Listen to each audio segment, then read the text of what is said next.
Selamat pagi, salam bahagia, sehat dan sukses untuk kita semua. Bertemu lagi di channel saya, channel Dipa Abadi.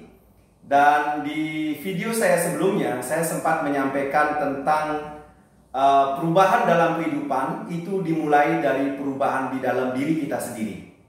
Nah, pertanyaan yang muncul adalah, dalam aspek apa saja perubahan yang harus terjadi di dalam diri kita?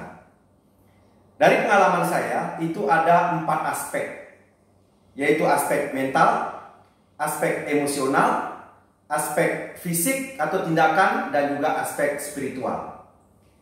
Nah, saya akan jelaskan satu persatu dari apa yang saya alami selama ini yang saya ingin sharingkan kepada teman-teman. Dari aspek mental, perubahan yang harus terjadi dalam diri kita adalah dari sisi impian. Oke, jadi orang yang memiliki mental yang kuat atau positif adalah orang yang memiliki impian yang besar, jelas, dan kemudian juga ada motivasi yang kuat untuk mewujudkan impian tersebut. Di samping itu juga secara mental kita harus memiliki pengetahuan yang cukup untuk menuju kepada impian kita. Kemudian secara mental kita juga harus memiliki pola pikir yang positif. Nah, ini aspek mental. Nah, kemudian secara emosional kita harus memiliki pengendalian terhadap emosi-emosi negatif yang ada dalam diri kita. Seperti emosi takut, misalnya takut gagal, takut salah, takut jadi omongan orang.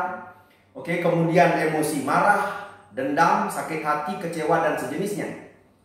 Itu yang harus dikendalikan secara emosional.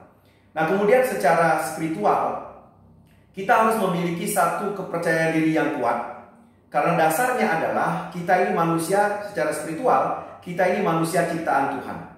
Jadi artinya Tuhan menciptakan kita tentu dengan potensi yang sangat luar biasa.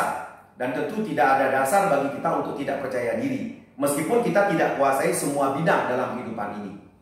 Kemudian juga secara spiritual, kita memiliki satu keyakinan yang kuat terhadap Tuhan Yang Maha Kuasa.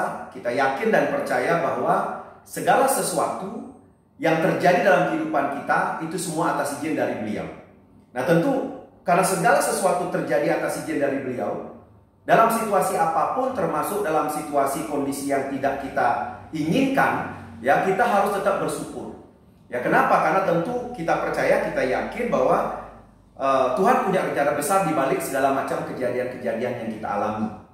Nah, kemudian dari aspek fisik atau tindakan, untuk kita bisa menuju kepada impian besar kita, tentu tidak hanya bermimpi, tidak hanya niat atau keinginan, tetapi tentu harus ada satu tindakan fisik menuju kepada impian kita tersebut. Maka tentu secara fisik kita harus menjadi orang yang komitmen, disiplin, siap bekerja keras, konsisten dalam segala macam aktivitas kita, dan apapun nanti tantangannya, kita tidak boleh menyerah. Ketika kita gagal, kita bangkit lagi. Gagal, bangkit lagi.